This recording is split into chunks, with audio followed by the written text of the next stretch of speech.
Hello, it's Dawn Michelle from Boho Tarot, and today I'm here to do another quick Q&A. So today I'm going to be answering your questions that you've sent to me. So the first question comes from T-Cat, who would like to know more about my tarot journey. So my tarot journey began actually around the late 90s, early 2000s, I believe. And I was introduced to tarot by a friend who basically got her cards out and did a reading for me, and I was pretty much blown away by it. I remember being totally fascinated by this whole system. I had seen oracle cards before, particularly in the sort of witchy community that I was in at that time.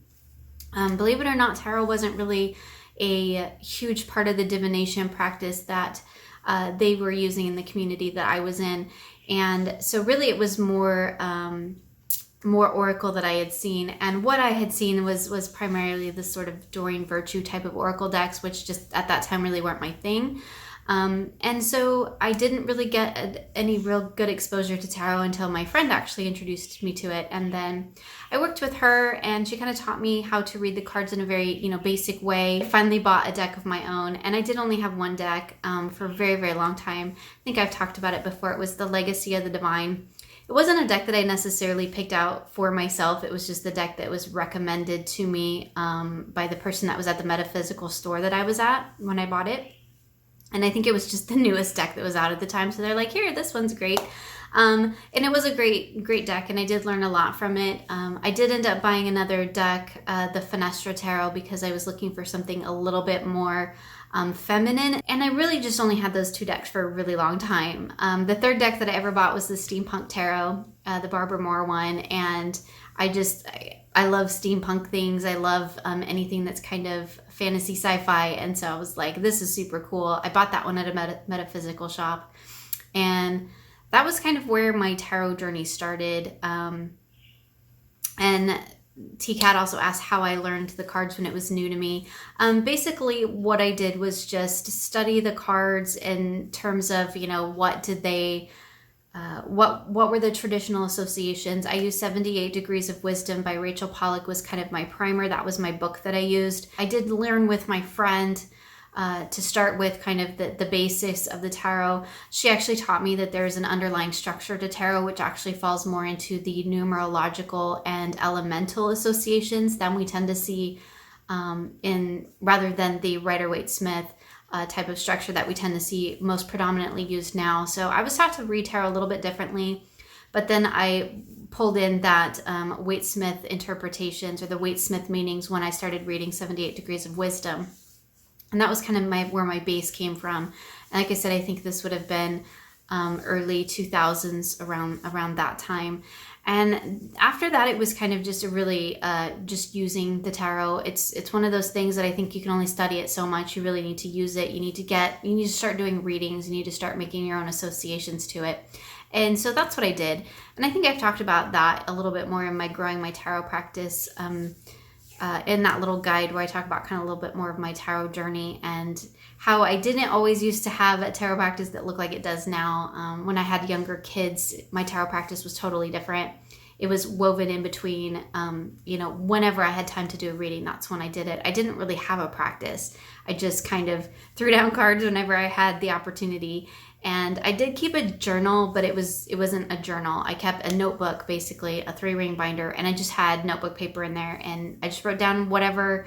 If I came across an interesting association or something new, was reading a guidebook or came across something in another tarot book that was interesting that related to one of the cards, I just threw that all in this gigantic binder, which I did actually used to have up until a couple months ago. And when I did a clean out of my closet, it accidentally hit the recycle bin.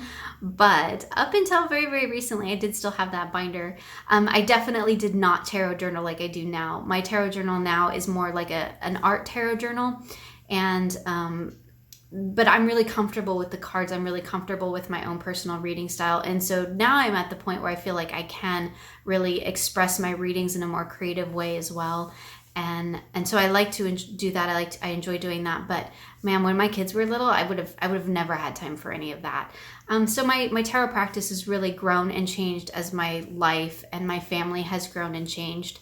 And that's kind of my journey in a nutshell without going too into the weeds of it there. So another question that I received actually in my Facebook group a while back was from Evelyn, and she asked, is tarot the only witchy thing you practice? Now, one of the reasons why I wanted to pull this question out to address is because I actually have a kind of series of videos on this topic that's going to be coming this fall on my channel, where I am actually going to talk about more of my witchier side of things. Tarot is not the only witchy thing I practice. I have a whole separate sort of spiritual / witchy practice, but it doesn't look like it did 20 years ago. And so I'm going to share that actually in some upcoming videos, because it is a part of my practice and it is a part of how I kind of go about my spiritual journey, and my personal growth journey really is what it ties into for me. Those two things are very interconnected for me, but it doesn't really necessarily relate to my tarot practice, because my tarot practice wasn't actually a part of any sort of witchy journey that I had. I had a witchcraft type practice long before I even really knew that tarot was a thing. I mean, I'd heard of it, but I'd never really practiced it. And when I started practicing tarot, as I mentioned in the first question, it wasn't in relation to those kind of more spiritual or esoteric type of things. It had nothing to do with my spiritual practice at that point. And in fact, at that point, when I started reading tarot, my spiritual practice as a whole, my witchy practice, was totally on hold. And so I will be addressing that, and I will be talking about that more in some upcoming videos this fall. But it's definitely not the only witchy thing that I do. It was totally separate from any sort of witchcraft practice that I had when I first started reading. And now everything I do is kind of integrated into one. So like I said, I'm going to talk about that in another upcoming video. But I thought that was a great question and really relevant to what's going to be coming and some of the things that I'm working on. So I wanted to go ahead and throw that one in there. Another one that I pulled out of my Facebook group was Nancy at some point had asked about time management tips. And I decided to throw this one in here because on my other channel, I'm going to do a little shameless promotion here. Just bear with me. On my other channel, my Boho Bloom channel, I do have quite a few videos now on how I manage my day, how I manage my time, and sort of time management tips and productivity tips. So I have quite a few videos over on that channel if you're interested in that sort of thing. It totally has nothing to do with my tarot practice, but it is kind of just a part of my daily life, I guess. It does tie in, I guess, a little bit to like my channel and stuff, because it's how I actually get things done. In fact, I think I have a video that says how I actually get things done. But I did just want to mention that because I do have several videos on that channel on that topic, on how I manage my time and how I organize things. So if you're interested in that, I'll leave a link to that channel in the description box below so you can check that out. I also have some videos about my just general journaling practice as well on that channel too, if you're interested. Again, not tarot related, just totally something separate, more of my journaling, crafty, time management, whatever else channel. It's kind of my catch-all channel. Anything else that doesn't relate to tarot goes over there. So the last couple questions here, Anne asked, would I ever add runestones to my tarot readings? So I thought this was a really great question, considering, you know, we're kind of at the tail end of our rune study in the Boho Rune group. I say tail end, but really that's going to be like an ongoing thing. We're just kind of finished really doing a deep dive into the different runes in the Elder Futhark, and now we're moving into, you know, some casting and spreads and things of that nature. And so I thought this was a great question, so I wanted to pop this one in here as well. I do plan on adding runes to my tarot readings, but I feel like at this point I need a little bit better understanding of how to work with the runes on their own. And I'm still learning about not only learning the runes themselves, because I think that's an ongoing thing, but I'm also still learning, you know, about casting and spreads and how to read the runes in groups and things of that nature. But I am actually really excited to pair that with tarot at some point. And maybe I'll do some videos too if anybody's interested in seeing, you know, kind of how I'm going to integrate my new rune knowledge into my tarot practice. I think that's going to be fun. So the last question that I have today is from AFK, and they ask, what kind of videos do you love and or wish there were more of in the YouTube tarot community? The kind of videos that I personally love, I love to watch detailed walkthroughs. Like even if it's a deck that I've had for, 10 years, I still love to watch really detailed walkthroughs because I love to hear about other people's ideas and interpretations on the cards. So like walkthroughs that are super detailed and really talk about when people really go into detail about each and every card, like I totally geek out on that. I think that's awesome. I love to watch videos on decks and really hear about the person's thoughts and ideas and interpretations of each of the cards in the deck, particularly when they've used the deck.